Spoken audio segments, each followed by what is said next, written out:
ที่ปรึกษาเจ้าคณะภาค7เจ้าอาวาสวัดศรีโสดาพระอารามหลวงตำบลสุเทพอำเภอเมืองจังหวัดเชียงใหม่พระเดชพระคุณหลวงพ่อท่านเจ้าคุณพระเทพปริยัติเจ้าคณะจังหวัดเชียงใหม่เจ้าอาวาสวัดเจ็ดยอดพระอารามหลวงตำบลจ้างเผือกอำเภอเมืองจังหวัดเชียงใหม่พระเดชพระคุณครูบาอาจารย์พระมหาเถรานุเถระเจ้าคณะพระสังฆาธิการภิกขุสงฆ์สามเณรจุตนจุองค์โดยความเคารพเจริญสุขเจริญปอนสาธุชนญาติโยมติ่นจองห้องวัดจุหนุ่มเท่าใจยิงขอน้อมต้อนรับทุกท่านเข้าสู่รายการมรดกธรรมกำเมืองทางสถานีวิทยุกระจายเสียงพระพุทธศาสนาแห่งชาติและสังคมคลื่นเพื่อการศึกษาพระพุทธศาสนาและวัฒนธรรมส่งสัญญาณออกอากาศกระจายเสียงที่วัดฝ่ายหินตำบลสุเทพอำเภอเมืองเชียงใหม่จังหวัดเชียงใหม่ ในระบบคลื่นความถี่ FM 104.50 เมกะเฮิรตซ์สถานีวิทยุพระพุทธศาสนาวัดหนองกายตำบลสันปะยางอำเภอแม่แตงจังหวัดเชียงใหม่ส่งสัญญาณกระจายเสียงในระบบคลื่นความถี่ FM 99.75 102.0 และ 89.25 เมกะเฮิรตซ์สถานีวิทยุ CM77 วิทยุอินเทอร์เน็ตล้านนาส่งสัญญาณกระจายเสียงในระบบคลื่นความถี่ FM 97.5 เมกะเฮิรตซ์และสถานีวิทยุพระพุทธศาสนาจังหวัดเชียงรายในเมตตาบารมีหลวงพ่อท่านครูสุธีสุตตะสุนทรส่งสัญญาณออกอากาศที่ดอยม่อนจำปีวัดพระแก้วจังหวัดเชียงรายในระบบคลื่นความถี่ FM 99.50 เมกะเฮิรตซ์ตลอดจนวิทยุชุมชนเสียงตามสายหอกระจายข่าวตามหมู่บ้านตามวัดวาอารามต่างๆที่ได้รวมกันลิงก์สัญญาณออกอากาศเผยแพร่นำธรรมคำสอนคือกับพุทธศาสนิกชนศรัทธาญาติโยมได้รับฟังกันอยู่ในเวลานี้รายการนี้ดำเนินโดยกล่าวกับผมอาตมภาพพระครูวิสิทธิ์ศรีลาภรณ์เจ้าคณะตำบลป่าแดด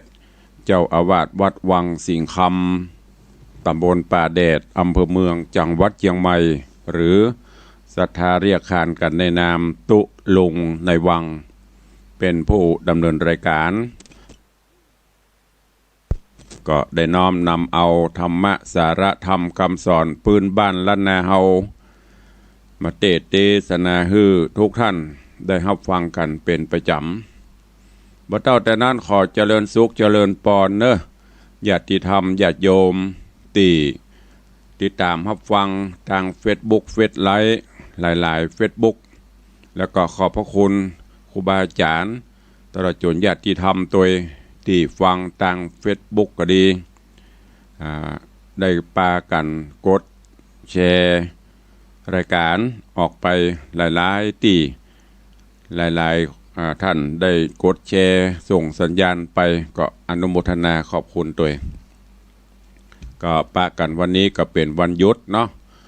ตื่นบางท่านก็อาจจะลุกจะตื่นกันตั้งแต่เช้าเพียวบ้านเพียวจองบางท่านก็อาจจะวันนี้วันหยุดขอพักผ่อนยาวหน่อยก็ตามอัธยาศัยลุกมาแล้วก็อาจจะยากการยงานบรรลุเตื้อก็เป็นหยังเพราะว่าทำการทำงานกันมา 4-5 วันหยุดก็พักผ่อนหรืออาจจะนอนฟังตุลุงฟังรายการธรรมะอันนี้ก็สุดแล้วแต่เนอะก็ขอฮื้อวันหยุดขอฮื้อวันนี้ เป็นวันแห่งความสุขของทุกท่านตื่นเจ้ามาก็ทำจิตใจให้เบิกบานแจ่มใสถึงแม้เจ้านี้อากาศก็จะอึมครึมอบอ้าวซะหน่อยแต่จิตใจเฮาจะไปอบอ้าวตัวเองทำจิตใจให้เย็นสบายถ้าตื่นแล้วก็อาบน้ำอาบท่าเฮียร่างกายเฮาจะได้สดชื่นอาบน้ำอาบท่าเสร็จก็ถ้าเป็นไปได้เนอะเฮาเป็นชาวพุทธก็น้อมเอิญเจิญจวนไหวพระนบธรรมเหียสัก4-5 นาทีหรือถ้ามีเวลาก็อาจจะเอาเมินกว่านั้นก็ได้แล้วก็บริหารร่างกายยืดเส้นยืดสายเห็นหน่อยแกว่งแขนกาทำท่ากายภาพอย่างมูเนี้ยง่ายๆสัก4-5 นาทียืดเส้นยืดสายก่อนอันเนี้ยก็จะทำให้สุขภาพร่างกายเฮาก็จะได้ห่างไกลจากโรคภัยไปถ้าบ่ได้บริหารร่างกายตื่นมาปุ๊บก็เข้าหางานปั๊บความเครียดความหยังเข้ามาร่างกายก็จะโทรมจิตใจก็จะเสื่อมลองเอาไปปฏิบัติเนอะบอกว่าจะเป็นป้าอุ้ยแม่ป้าอีพ่ออีแม่ลุกมาล้างหน้าล้างตาแล้วก็ตั้งสติตั้งจิตตั้งใจเหียสกรรมจะไปฟังลุกมาก็ไปล้างหน้าเสร็จก็เข้าหางานก็แบ่งภาระแบ่งเวลาไปลองปฏิบัติไปฮื้อเวลากับตนตัวเหียสัก4-5 นาที10 นาทีนอกนั้นก็เป็นเวลากับการกับงานไปละลุกมาเมื่อเจ้าลองปฏิบัติพออาบน้ำอาบท่าจิตใจจะได้เบ่งบานถ้าเปลี่ยนไปได้อยากจะแนะนำแหมอันหนึ่งลุกมาเมื่อเจ้าดื่มน้ำสักแก้ว2 แก้วน้ำอุ่นๆก็ถ้ามีกาต้มน้ำร้อนก็ตั้งไว้เอาน้ำร้อนแล้วก็น้ำเย็นผสมให้สักหน่อยหรือบางคนเปิ้นก็บ่ผสม อย่างตุลุงทุกวันนี้ไม่ผสมฮ้อนๆ1 แก้วก็เป่าหีบมันจะทำให้เลือดลมต่างๆเฮาก็แล่นได้ดีอย่าไปเอาน้ำเย็นเนอะมันจะน้ำเย็นเจียบเข้าไปเนี่ยสัมภายเสียงแหบเสียงแห้งไปหรือบางท่านก็อาจจะจิบกาแฟอย่างก็ว่ากันไปแล้วก็ตั้งสติสำรวมจิตเพื่อเป็นสมาธิที่เราจะได้ทำการทำงานกันวันนี้จะเนี่ยอย่างพ่องจ้างานอย่างที่มันค้างงานอย่างที่มันบ่ได้เนี่ยเตื้อค้างคาอยู่ก็ชำระสะสางแบ่งไปโน้ตไว้ตามลำดับความเร่งด่วน1 2 3 4 5ถ้าภัยทำได้จะงานก็ดีบ่บกพร่องสุขภาพเขาก็จะแจ่มใสโดยอันเนี้ยตุลุงก็ปฏิบัติทุกวันอีป่อยแม่เขาก็เหมือนกันคนเฒ่าผู้แก่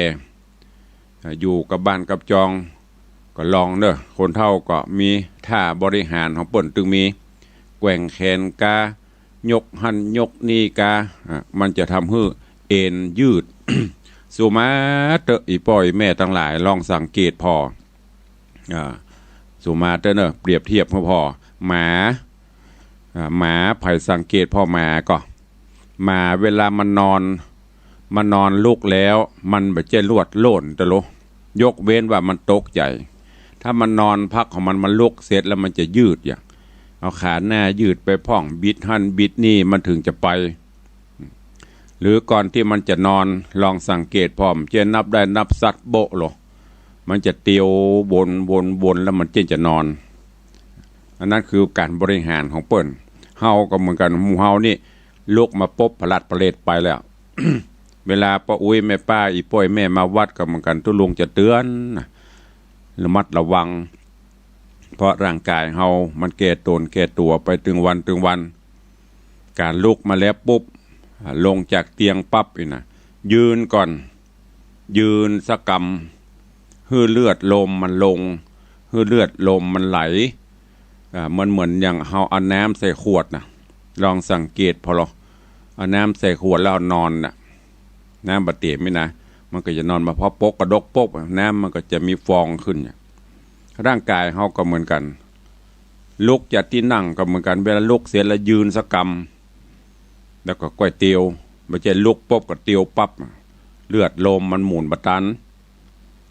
มันจะต่อต้านกันอันนี้เป็นเรื่องราวของสุขอนามัยก็เล็กๆน้อยๆแต่บ่ควรจะมองข้ามก็ก้อยเอาไปปฏิบัติเนอะวันนี้ก็มาฟังกันต่อในเรื่องของหมูหิน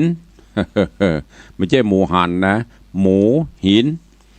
ได้ยินหมูหินก็เติงหาหมูหันถ้าไม่เจ้าดีนำใจเด้อ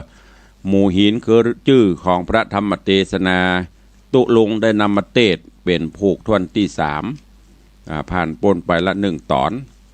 ผ่านพ้นไปละผูกที่3วันนี้จะขึ้นผูก4ผูกที่4ตอนที่1เรื่องราวก็ญาติโยมศรัทธาดังที่ตุลุงได้บอกไปเนอะหลายท่านอาจจะได้ฟังจากที่วัดปีนี้หลายวัดคงจะเทศหลายท่านอาจจะได้ฟังจากทางสถานีวิทยุก็มีครูบาอาจารย์หลายรูปเปิดเอามาเทศแต่บ่เป็นอย่างยิ่งหลายยิ่งดีตอนนี้บัดได้ฟังสักกรรมเมาเนี้ยกีนเฮาไปฟังแหมตอนที่เปิ้นเทศก็จะทำมือหูเรื่องราวต่างๆในตอนที่แล้วได้เทศนามาถึงพญาพมทัต ซึ่งพญาพมทัตหลังจากที่กำจัดหรือว่าสั่งฮือเปิ้นเอามเหสีจันตะเทวีไหลแปรใส่แปรพร้อมกับลูกถึง2 คนก็คือคติญะวงศาแล้วก็ปรมจารีตอนนี้ถึง2โดนลอยแปรใส่แปรไปอยู่คนต่างละแต่ก็บ่ได้รับความเดือดร้อนอะไรหยังเพราะบุญบารมีของเปิ้นพอถึงกำจัดเมียลูกไปละเนี่ยเปิ้นห้องคนมีจิตใจเหี้ยมโหดจะได้มันก็ตึงเหี้ยมตึงโหดจิตใจติ่มปกติเหมือนเปิ้นเหมือนบ้านเหมือนเมืองนะบ่คิดบ่ใจปัญญาได้มีการได้ฟังกรรมยุแยงยุแย่เปิ้นมาจุอย่างกับฟังบ่คิดตอนนี้ก็กึดจะไปกำจัดอำมาตย์กู้ใจของมเหสีจันตะเทวีเหมาะก็คือสุปิญะกับสุจิตะซึ่งอำมาตย์แห่งกู้หนึ่งคืออำมาตย์ที่ดูแลกาบไวคือสุทธะอำมาตย์กับสุนันทะอำมาตย์กับปุกเป่าประลมใส่ไข่ใส่ความโซนหลัวซูนไฟเข้าพญาพมทัตก็เชื่อก็เลยสั่งให้อำมาตย์ทั้งหลายเนี่ยไปปราบปรามให้หมอจะกำจัดสุปิญะกับสุจิตะซึ่งเป็นดูแลเป็นอำมาตย์กู้หูกู้ใจที่เป็นองคลักษ์ของจันตะเทวีปรากฏว่าไปถึงแล้วที่ไหนได้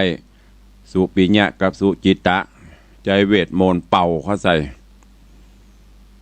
กระด้างเกิกเดึกยืนเกิกเดึก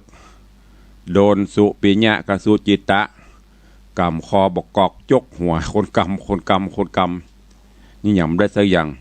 กองไม้ปีกไปกราบทูลพญาเจ้าเมือง คือพญาพรหมทัตพญาพรหมทัตก็ซ้ำโคตรเลยสั่งเอาตอนนี้ไปแสวงหาเนอะไผ่ที่มีเวทมนต์คาถาอาคมครูบาอาจารย์ที่ไหนเปิ้นมีไปสักยันไปอาบน้ำยาการข้ามโคงอย่างต่างๆไปเพื่อที่จะได้มาปราบปรามสู้รบกับสุปิญะกับสุจิตะอมาตย์เขาก็ไปห้ำไปเฮียนกันมาพอหลายครั้งหลายเตื้อเข้าไปสุปิญะกับสุจิตะก็มาคิดว่าเนาะอยู่บ้านอยู่เมืองเฮานี้เฮาจะคิดจะสร้างจะพัฒนาอันใดเปิ้นก็ตึงมหันต์ตัวเนี่ยคนเฮาถ้ามันมหันต์ตัวแล้วเนี่ยดีฮึตึกบ่ว่าภัยถ้ามันบาหานตัวนะเนี่ยดีจะได้มันก็ตึงว่าบดีก็ตึง2ก็มาคิดว่าเฮาควรจะย้ายเฮาควรจะเคลื่อนย้ายไปอยู่ที่อื่นเนี่ยถ้าจะดีเพราะว่าอยู่บ้านอยู่จองเขาเนี่ย มันก็มีแต่เรื่องอยู่ไปกับสร้างอันอย่างเปิ้นก็ตึงบาหานคุณงามความดีเฮาปากันเอาตั้งหน้าเปลี่ยนไปถ้าจะดีปุ่น ลองไปที่เมืองจำปาพ้นถ้าจะดีก็จะปากันไปเมืองจำปาอำมาตย์ถึงสองก็ตกลงปลงใจกันใครใครไปตัวจ้าไปใครไปตัวก็ไปถ้าใครไปตัวเขาก็มาช่วยกันแบ่งแปรแบ่งยังแล้วเขาก็จะปากันหนีละ หนีไปอยู่ต่างดาวต่างเมืองพุ่นดีกว่าอยู่ไปก็ไร้บ่อยเนี่ยเปิ้นถึงว่ากรรมโบราณแต่ก่อนแต่เดิมเปิ้นว่าเจนปู่เจนม่อนเฮาละเปิ้นสอนมาว่าเว้นล้อฮือเว้น5 ศอกเว้นม้าฮือออก10 แขน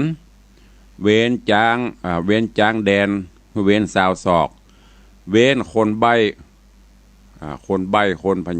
ญาบอดฮือออกเสียจากเมืองบะหมี่จ้อนก็เครื่องใจเมื่อกินแกงบะหมี่เมียแปงก็เครื่องใจเมื่อเฮาเป็นหนาวเจ็บไข้หนาวไข้ถ้าอยู่กับคนใบ้เครื่องใจถึงวันเนี่ยอยู่กับคนใบ้ปัญญาบอดนี่นะก็บ่ฮู้เรื่องสอนก็บ่ฮู้เรื่องว่าจะได้ก็บ่ฮู้เรื่องนี่ก็มีแต่เรื่องแต่ราวออกจากบ้านจากเมืองไปดีกว่าจากนั้นก็ถึงสุปิญะถึงสุจิตะก็เลยจวนเปื่อนฟุ้งตั้งหลายเจ้าบ้านเจ้าเมืองจะปากันไปปุ่นเมืองจำปาหลังจากนั้นก็ปากันแป่งแปรต่อแปรฮือใหญ่ไพศาลแล้วก็ปากันเอาโขนคั่วโขนขอบอย่างไปขึ้นใส่แปรเดินต่างไปเรื่องราวจะเป็นจะได้เจิญสาธุชนญาติโยมทั้งหลายติดตามรับฟังอย่างหมูหินในผูกทวนที่4เป็นลำดับไปณโอกาสบัดนี้ นะโมตัสสะภะคะวะโตอะระหะโตสัมมาสัมพุทธัสสะสาธโวโดราสปุริสะตั้งหลายนิยายนี้จักกล่าวจาด้วยวิบากเก่านางจันตะเทวีก่อนจะเลนาอาติเตกาเลในกาละอันคามล่วงแล้ววันนั้นยังมี2 ขาผัวเมียทุกไลอยู่ที่ไกลเมืองปราณสี2 ขามีลูกน้อยงามจื่นจอย2 ใจคนปีอายุได้2 ปีปลาย7 เดือนมาควายผู้น้องยังไปตันใหญ่อายุได้เดือนปลาย7 วันเขาก็เอากันไปฟันให้ตี้ป่าใหญ่โด่งตันกันว่าเมียนกันใส่เขาก็ปากันปอกเต้าปิกมาเหือนอยู่มาหลายเดือนเข้าก็มาดีเกี่ยวก็มีเสียวมาหาว่าให้สู่นั้นนะนกลงเป็นหมู่ป้อยมาอยู่เสียเหือนนกเฟื่อนกันกืนเก่าลงกินเข้าจุวันวานพ้องก็หันกาบกว่าเข้าป่าไม้ไปลังก็มีแหละนะว่าอันที่นั้น2 ขาก็มาเกียดใหญ่ห่อเข้าใส่ธงป่าแล้วเอา2 บูตตาลูกน้อยมัดมัดเจือห้อยหลังไปเตียวต่างไกลขนาดแดดฟาดห้อนเลือกการเทิงสะฐานห่มกว้างจริงเข้าไปพักแย้งเสาแรงก็มีแหลดนาอันวัดนกจอกฟ้าก็บินมาหอดนางเมียตอดตาหานตัวหนึ่งมันก็กาบเข้าแล้วส่งเหือลูกเต่าในวังการนั่งหันก็เกียดกลาวัดนกหมูนี้นาหยาบจะเหลือประมาณกูตุกผ่านป้อยมาขนาบกาบเอาเข้าเหือลูกมันกินนางก็ยกตีนไปโดยรีบ2 มือบีบหลังมาท ทกแย่ขามัดปากนกหักดินอยู่ภายในนางก็มีใจเกียรติใหญ่ซ้ำกำสัดใส่ตกวางแห่งนกไหลล่องน้ำผู้ผัวซ้ำเล่นมาหากล่าวว่านางอยากกระทำกรรมบดีหลอนวิบากมีไปหน้าจักถาตอบเมื่อไปลุนและนางเฮยว่าอันที่นางได้ยินผัวมากล่าวฮอนพระเผาในใจจริงรีบไปกรรมใดแล้วเอาไปมัดไว้ที่เก่าหลังมานก็จวนการไต่เต่าไปสู่ให้เขาแห่งต้นก็มิงหันแลอันว่าสองขาผัวเมียอยากไล่กันได้เข้าให้มาแล้วก็มีใจพ่องแผ้วยินเจยบานจริงต่ำฮือ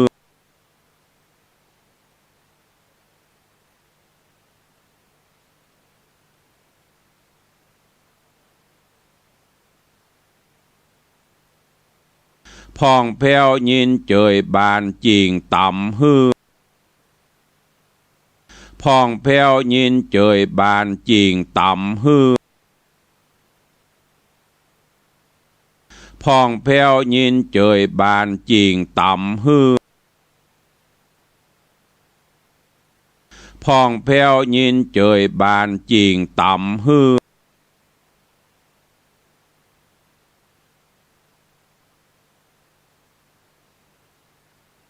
เกิดในห้องประเทศต้องปลาณสี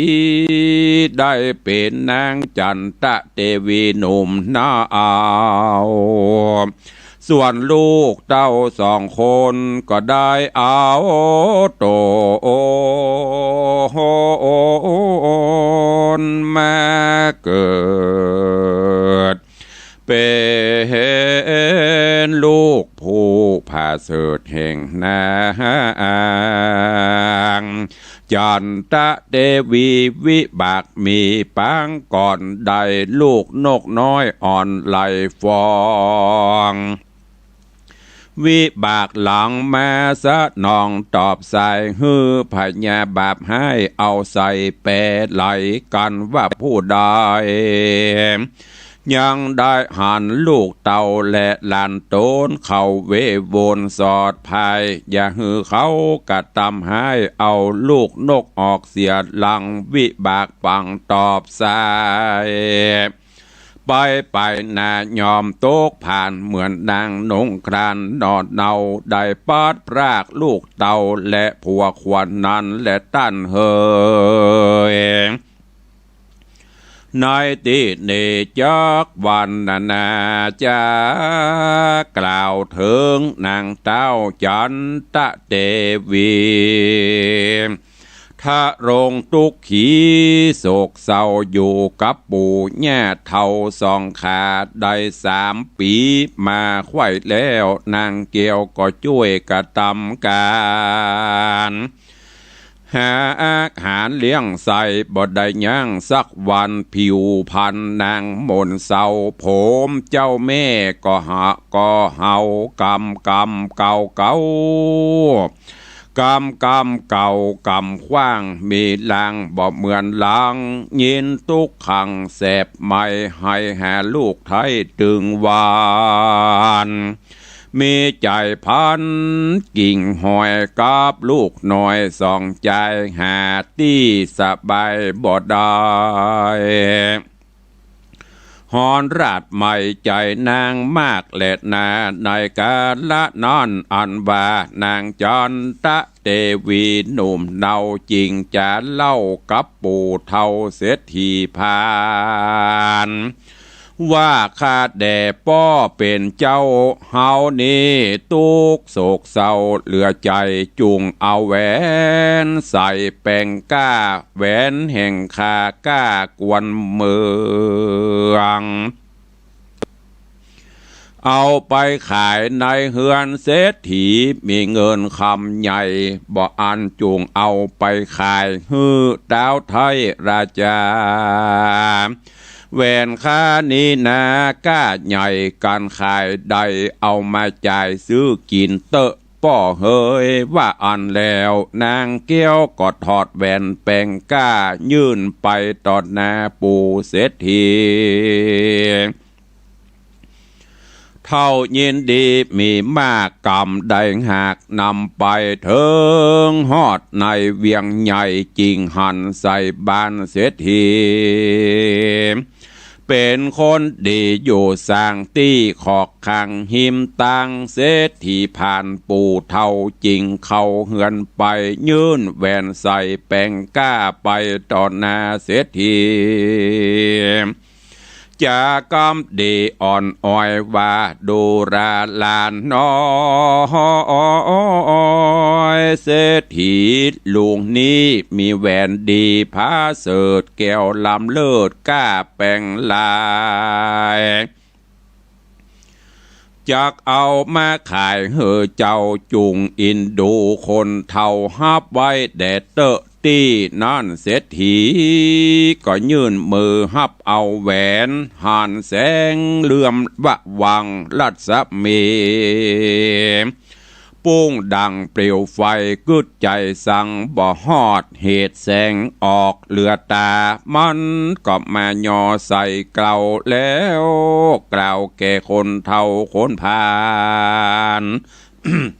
ว่าข้าหลานบ่มีเงินจากซื้อได้แม่นขายจ้างมาใส่ก็ยังบ่ปอขอ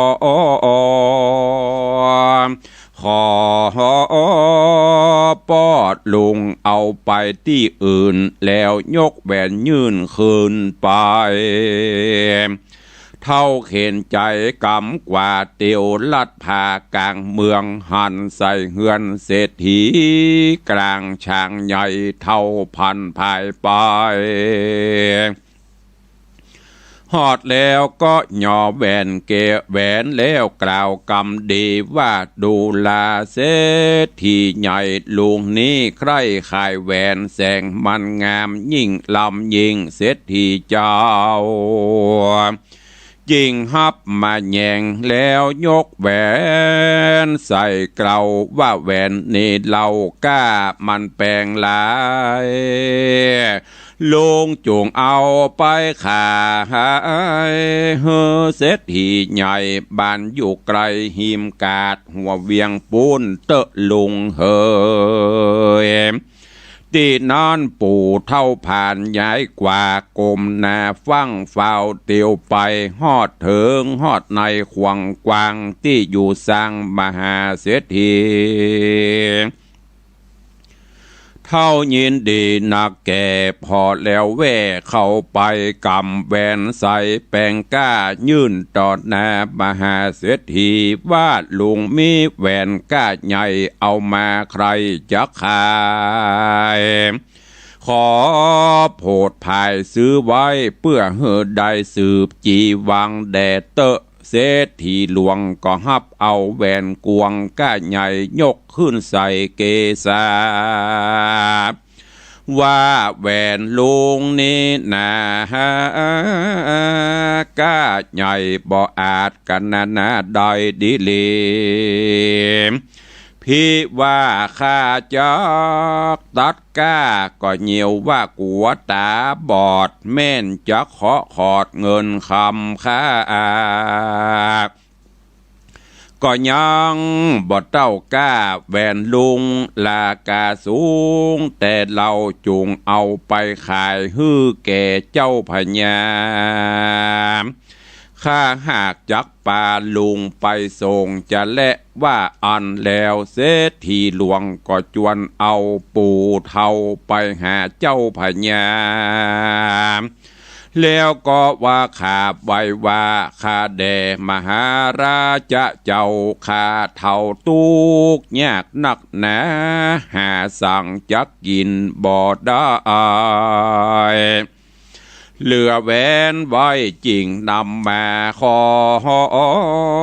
พระราชเป็นเจ้าจุงกำคนเท่าเอาบุญแด่เตอนาว่าอ่านแล้วก็เอาแหวนก้าใหญ่ใส่เนื้อขันยอดถวายปันพญาเจ้าหันแลกันพญาได้หันรัศมีรัศมีวันนาวันวะวังปุ้งคืนดังเปลวไฟเต้าก็ไข่กำกล่าวว่าดูราปูเท่ามึงจักเอาก้าเต้าใดนั้นจาแหวนวงนี้นะก้าใหญ่มึงจักเอาไว้ก้าเต้าใดนั้นจาตีนอนเสถีผ่านวันวาย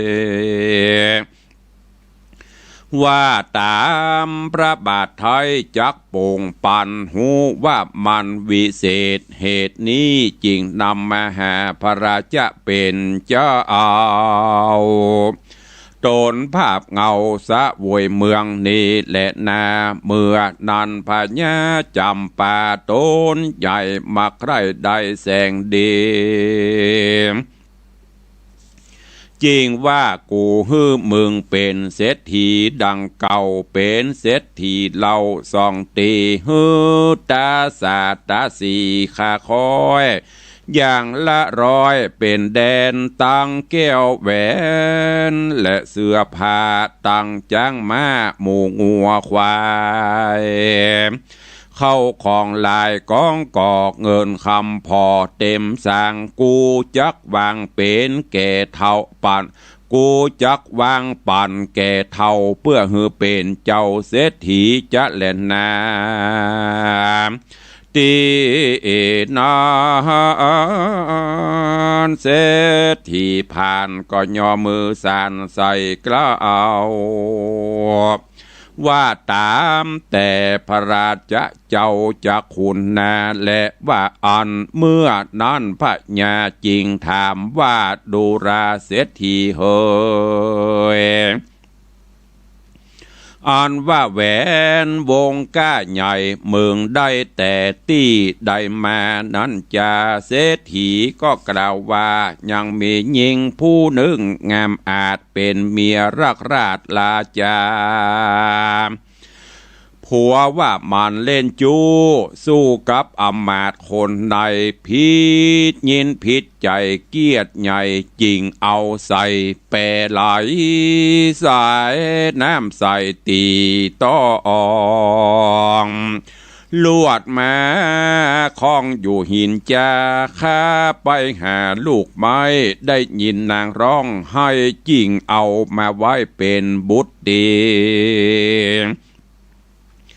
แหวนวงดีแปลงก้าหากเป็นของลูกหญิงคาดิลีบาดแล้วเศรษฐีก็ไว้สาพญาปอกขึ้นมาหาเมียและลูกเต้าปาการเล่าเจียนจาว่าดูราสายที่ดาลูกแก้วบัดนี้เฮาได้เป็นเศรษฐีแล้วดังก่อนมาเหตุพญาเป็นเจ้าเอาแหวนลูกเต่าก้าแปลงเมืองแล้วแปลงเหือนหลวงใหญ่ฮือฮาว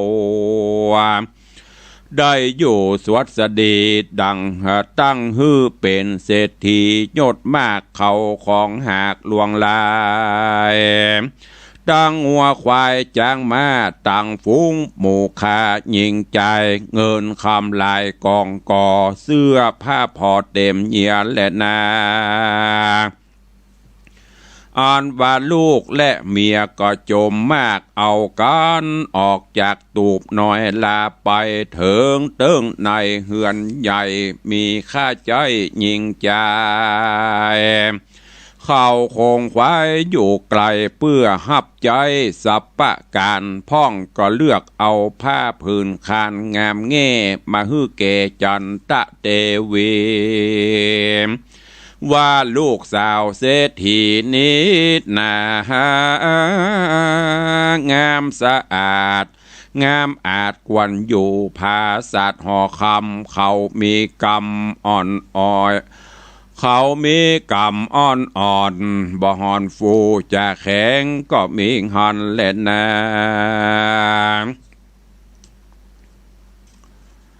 นิธิตังขีแยสังวันนานาวิเศษจาห้องเหตุธรรมเทศนาหมู่หินผูกทวนที่หนึ่งตอนผูกทวนที่สี่ตอนที่หนึ่งก็บังโกมสมเลศสะเดช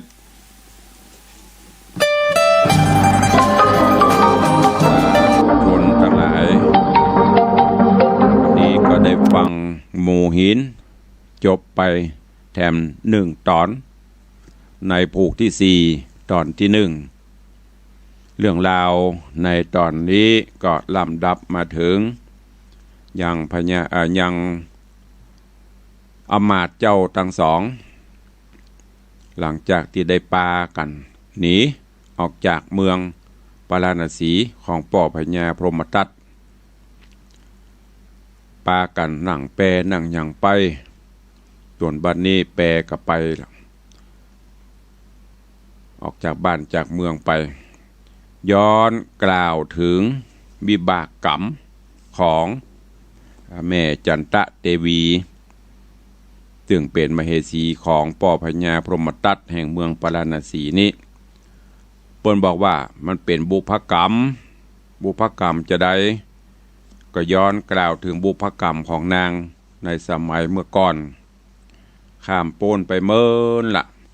เปิ้นว่ามีผัวเมียสองขาผัวเมียเนี่ยเป็นคนทุกข์คนยากอยู่ในเมืองปาราณสีถึงสองก็มีลูกน้อยตัวเองเป็นลูกประจายคนปีอายุได้ประมาณ2 ปีปลาย7 เดือนคนน้องก็ยังบัดตันใหญ่เตื้ออายุได้ประมาณเดือนปลาย7 วันถึงสองขาผัวเมียก็ป้ากันไปเงี่ยให้ใส่นาทำให้ในป่าแล้วก็เอาลูกไปตัวเองกันบ่าเนี่ยการเรียบร้อยแล้วก็ป้ากันปิกบ้านปิกมาเฮือนเพราะว่าปลูกข้าวปลูกอย่างกันละปลูกละไว้รอน้ำฟ้าต้องอยู่ได้หลายเดือนก็ป้ากันปิกมาพออยู่หลายเดือนเข้าก็จะดีเกี่ยวพอเข้าที่ปลูกไว้จะดีเกี่ยวก็มีเปื้อนมีเสี่ยวเนี่ยมาหาที่บ้านมาเอี่ยวหากันก็ว่าโอ้สู่เขาเมาอยู่กับบ้านเนี่ยในห้อยสู่ปุ่นนกปดโตลงเป็นหมู่ใช่สปะนกแล้วสู่มาอยู่บ้านสู่เฮือนเนี่ยไม่ได้กินว่ะนกกับปลากันไปกินไปเอาเข้าเอากาสู่มดถึงวัน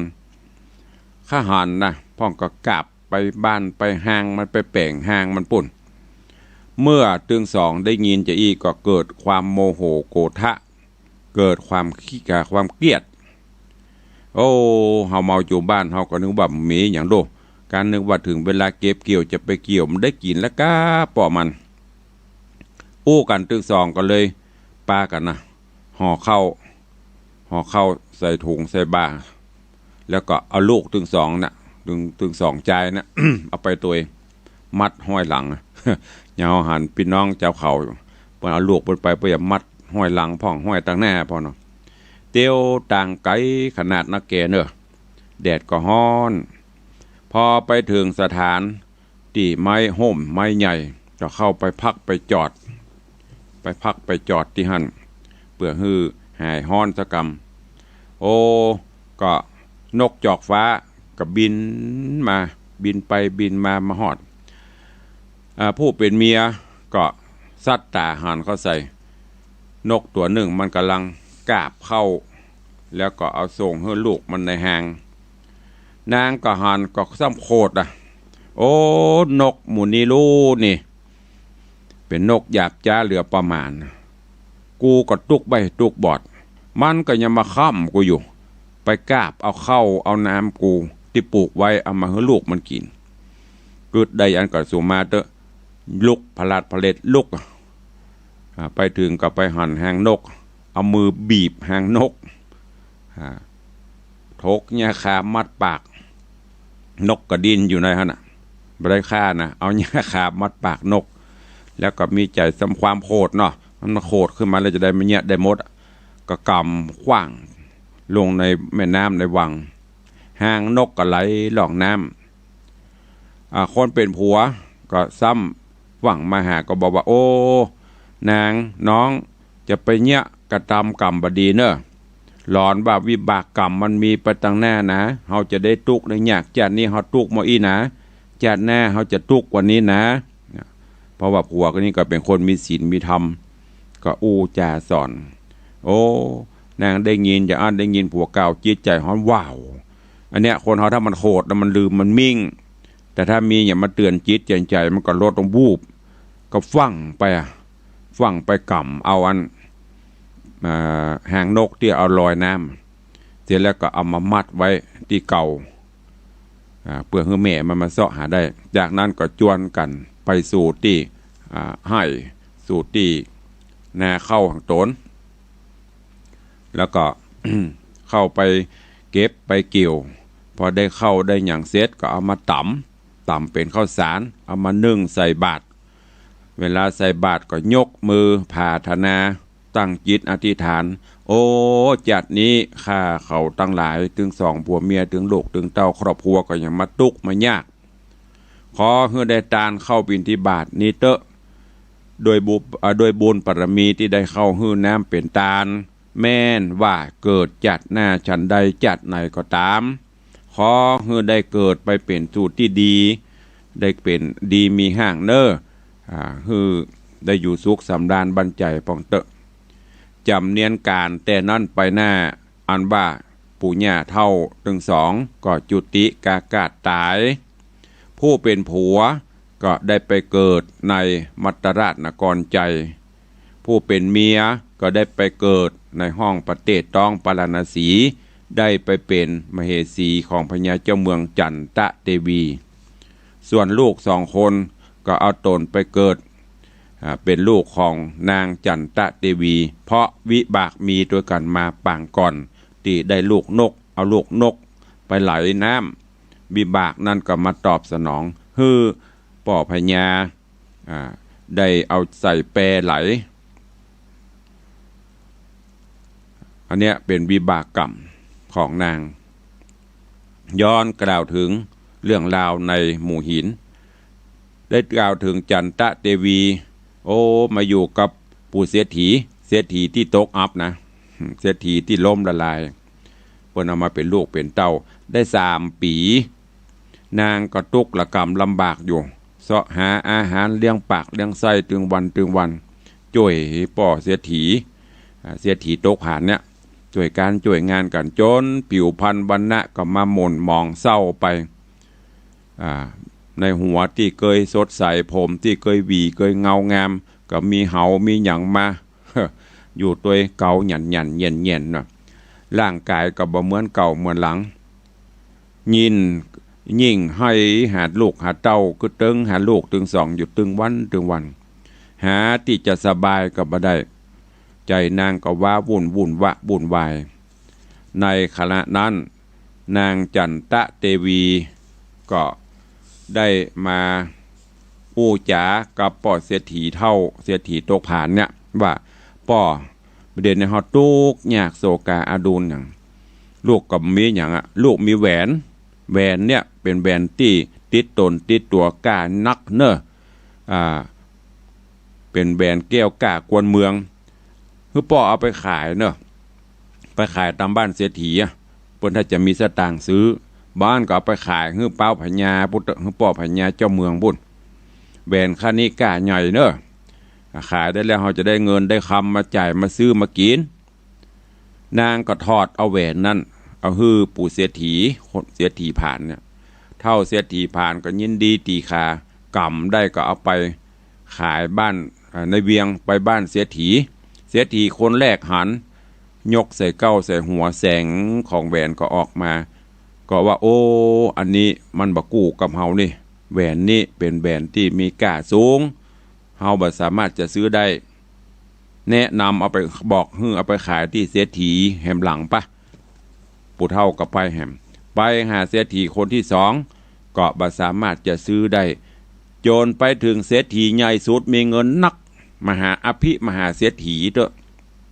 ก็ยังบ่สามารถจะซื้อได้ว่าเพราะว่าแก้วนี้เป็นแก้วกากวนเมืองเป็นของสูงเป็นแก้ววิเศษนักอยู่เด้อฮักกะกรรมก็ฮู้กะพอก็ฮู้ก็เลยจวนกันแนะนำกันเอาไปขายฮื้อพญาเจ้าเมืองบุญตกลงเอาไปกับไปตึงเศรษฐีหลวงตึงเศรษฐีพานกับป้ากัน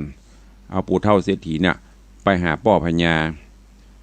พอไปหาป้อพญาก็เอาแหวนเนี่ยใส่พานยกยื่นถวายขอขายฮื้อป้อพญาหันปบโอ้อันนี้มันแหวนที่เป็นแหวนผู้มีบุญโนแหวนที่มีกะหาประมาณบ่ได้โนแสงรัศมีวับเว็บปุ่งขึ้นมามับเม็บก็เลยถ้าขอซื้อตกลงซื้อถามว่าแล้วมึงจะเอาตะใดถามปู่เฒ่าเศรษฐีผ่านมึงโกดกล้าว่าตะใดเศรษฐีผ่านก็บอกโอ้ตามแต่ท่านเจ้าจะโป่งจะปันจะพระราชทานเตอะจนแล้วแต่พญาจำปาก็เลยอันฮื้อกูจะฮื้อเมืองปิกมาเป็นเศรษฐีมันเก่า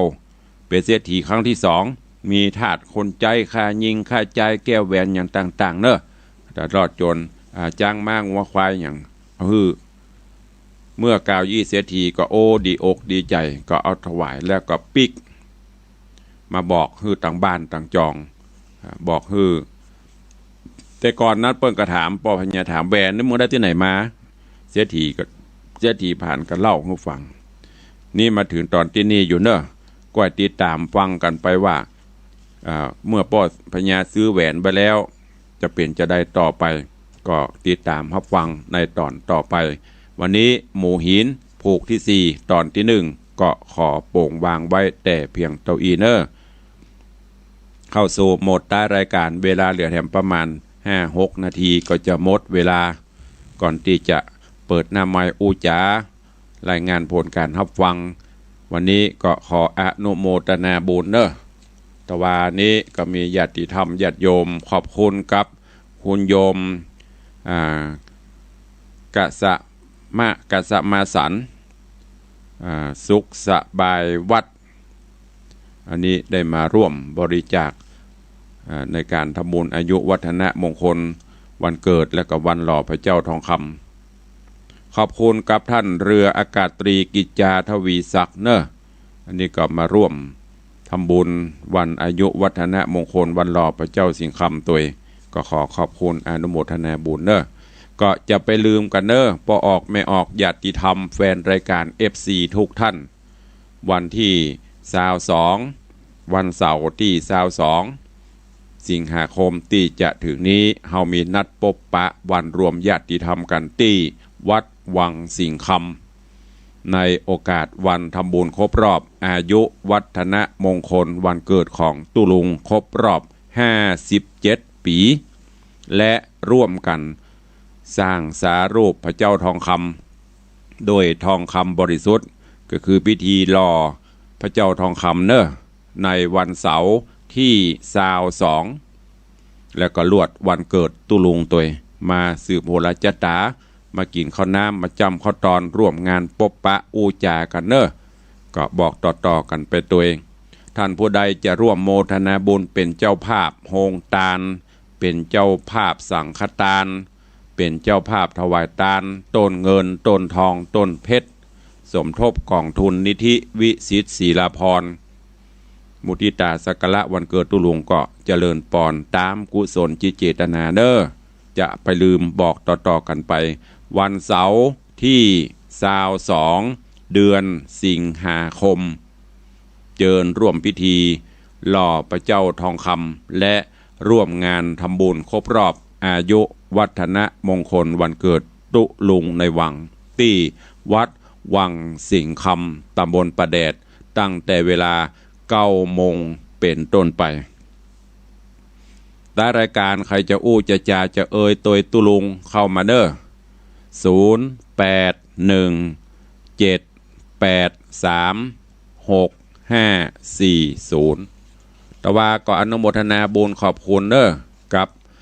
โยมแม่อุ้ยอัมพาสะเวยราชบ้านบวกเปาหนองแยงโยมแม่ก็ร่วมทำบุญ1,000 บาทพระป่าต้นเงิน1 ต้นใครจะห่วมก็ห่วมได้มีเกาะ0817836540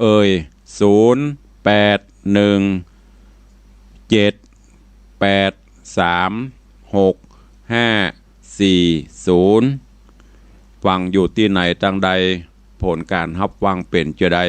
โทรศัพท์เข้ามารายงานมาร่วมกันได้เนอเหลือเวลาแถมบกี่นาทีก็จะหมดเวลาจะต้องนำรายการจากไปตอนนี้สายลงลึงโกลงโกน ไม่มีสักปิงสักปองนับวันก็หายไปติกหายไปติกเนาะเจริญปอนแม่จันดีฮัลโหลก็กลางเนี่ยเอาไปวันที่22นั่นเนาะได้เดี๋ยวท่านจะสำรองก่อนก็ได้ปักจะแลกปักนะดูก่อนถ้าขนาดเขาล่องไปอย่าฝากไปต้องเอาไปแลกแบงค์ใหม่แล้วมาปักเป็นต้นเจ้าจะเขียนชื่อติดพิมพ์ชื่อติดเป็น82,500เนาะแม่ก็มาปักท่านว่าสั่ง 2,500ได้เดี๋ยวจะไปแลกแบงค์ใหม่มาปักเนอะเจ้าได้เลย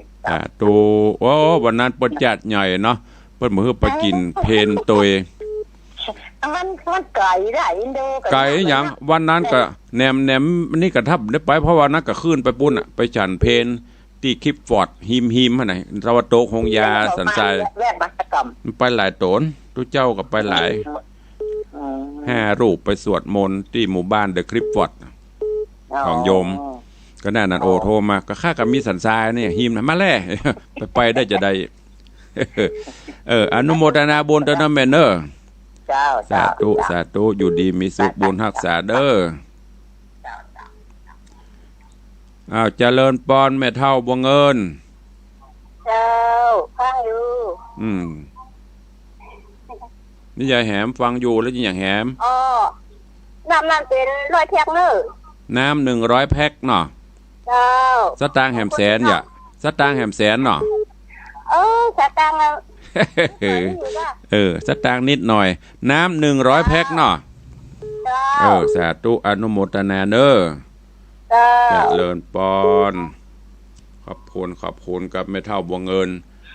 เจริญปอนแม่ปณีเจ้าสาธุเจ้ามีอะไรเพิ่มเติมต้นของยมแม่ก็เอาไปบัดต้องปักไหมเจ้าไม่ต้องปักเอาแบงค์10,000มาอย่างเดียวเดี๋ยวจัดการให้จ้าเป็นใบพันหมดมาเลยเดี๋ยวจัดการให้มีจะเพิ่มเติมก็เพิ่มเติมได้ไม่มีปัญหาเดี๋ยวแม่ก็สะดวกหน่อยสาธุเดี๋ยวจะจัดการให้เด้อสาธุอนุโมทนาขอบคุณตัวกับโยมแม่จันดีวิสุทธินันท์โยมแม่ประณีพยาไคหพลขอบคุณกับแม่เฒ่าบัวเงินบุญชัยร่วมเป็นเจ้าภาพน้ำดื่ม100 แพ็คก็ขอบคุณเนอะในงานอายุวัฒนมงคลในคนก็หลายดังกู้ปีเพิ่มขึ้นด้วยแรงศรัทธาเป็นวันพบญาติบางพ่องงอนอยู่บ้านกอกงอกพอมาวันงานตุลุงอายุยืนไปแหมเป็น100 ปีปุ่น ตุลุงนี่ก็ว่าไปเลยโหดแต่หรออยู่บ้านมันเหงาโกกงกหมูไปไหนอู้ไผ่ก็ไม่ได้อู้มาวันเกิดตุลุงปดปะกันสปะอย่าปีนั่นก็มาปะคำปะปะเกี่ยวปะปันลุงมาบดได้ได้จากกันลืมตุกลืมว่าเป็นอย่างโรคภัยไข้เจ็บเอาไปขว้างลงน้ำปิงมดปิกไปบ้านไข้หัวค่ามีความสุขกินข้าวลำน้ำลงอายุยืนไปแหมอันเนี้ยตุลุงว่ามาสืบชะตาอธิษฐานจิตมาปีแล้วปีนี้ก็อธิษฐานปีหน้าได้มาพบกันปีละครั้งในวังที่วัดวังสิงห์คำมีอยู่ก็ใครจะจะจากับตุลุงเนาะแฟนครับมิตรรักแฟนรายการก็หายไปแต่ละเจ้าก็จะเหลือกระหมู่เก่าๆแฟนครับแฟนพันธุ์แท้ ก็จะมีโยมแม่ประณีเหียแม่จันดีเหียโยมมันแม่เท่าวัวเงินที่โทรตลอดติดตามฟังแล้วก็ให้ประมาณสักซาวนี่ก็หาแฟนแท้นอกนั้นหายไปกำลังใจก็ลดลงอันนั้นสำเตือบางเจ้าใครตึงฟังหลายเฮ้ยโทรบอกให้ตุ้ลุงเอาเทปออกอย่างนั้นเนี่ยสาเหตุที่เทปมันออกเจือเพราะ กำลังใจมันเหี่ยวเฉาถ้ามันเข้าสายเข้าโลนะโอ้ยเมื่อยสั่นโยงก็จำเป็นได้มาเตะเนาะนี่ก็คือสิ่งสำคัญไม่มีใครโทรหาตุ้ลุงแล้วเนาะหายไปละเอาละเวลาก็หมดเวลาก็จะนำรายการจากไปเนอะอยู่ดีมีสุขอายุมั่นขวัญยืนวันนี้ขอทุกท่านมีความสุขโดยการทำงานมีสุขภาพแข็งแรงเดินทางไปไหนปลอดภัยจากอุบัติเหตุเพศภัยเนอจะเลินไปด้วยอายุวันนะสุขะพละเหมือนกันจุตนจุองจุผู้จุคนอายุวันโนสุขังพลัง